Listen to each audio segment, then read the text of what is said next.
একটি দ্রব্য ৩৮০ টাকায় বিক্রয় করায় ২০ টাকা ক্ষতি হলো, ক্ষতির শতকরা হার কত?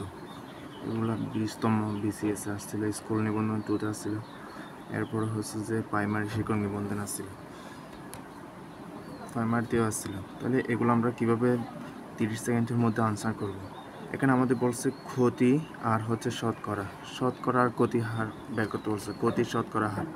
তাহলে যেটা বের করতে বলবে সেটা আমরা উপরে দিব। ক্ষতি বলছে, তাহলে ক্ষতি হচ্ছে 20 টাকা, 20 টাকা গুণন শতকরা যেহেতু বলছে 100, তাহলে কিসের উপর? আমাদের বলছে যে আমরা জানি যে ক্ষতি বা লাভ সবগুলো হয় বিক্রয় মূল্যের উপর। তাহলে এখানে হচ্ছে যে 380 টাকা যদি বিক্রয় করে, 380 টাকায় বিক্রয় করলে 20 টাকা ক্ষতি হয়। তার মানে যদি 380 টাকা যদি বিক্রয় করে, 380 ওই দ্রব্যটি, তাহলে 20 টাকা ক্ষতি হয়। তার মানে মোট ক্রয় মূল্য হচ্ছে যে 380 যোগ 20, কারণ 380 টাকায় বিক্রয় করলে তো 20 টাকা ক্ষতি হয়। তাহলে 20 টাকা সহ যদি আমরা ধরি ক্রয় মূল্য, তাহলে হবে 400 টাকা। তাহলে এখানে হবে 400।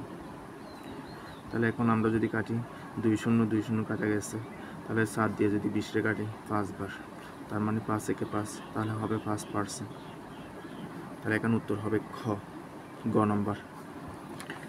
একই রকম আরেকটা অঙ্ক, একটি দ্রব্য 80 টাকায় বিক্রয় করায় 20 টাকা ক্ষতি হলো, শতকরা ক্ষতি কত? এখানেও সেমভাবে আমাদের বলছে শতকরা ক্ষতি। যেহেতু ক্ষতি বলতেছে, আগে আমাদের বিক্রয় মোট ক্রয় মূল্যটা বের করে ফেলতে হবে। তাহলে 80 টাকা যদি বিক্রয় করে 20 টাকা ক্ষতি হয়, তার মানে হচ্ছে 80-র সাথে আমরা যদি 20 টাকাটা যোগ করি, তাহলে আমাদের মোট ক্রয় মূল্য বের হয়ে যাবে। 80-র সাথে 20 যোগ করলে হবে 100 টাকা, তাহলে মোট ক্রয় মূল্য হবে 100 টাকা। এখন আমাদের চাচ্ছে শতকরা ক্ষতি, ক্ষতি কয় টাকা? 20 টাকা। তাহলে 20 গুণন, তাহলে কত হবে? শতকরা যেহেতু বলছে 100 হবে, তাহলে মোট ক্রয় মূল্য হচ্ছে 100। তাহলে 100-র সাথে 100 কেটে দাও, তাহলে আর থাকে 20%। তাহলে উত্তর হবে কত? খ নম্বর, 20%। এভাবে চাইলে আমরা অঙ্কগুলো সহজে করতে পারি।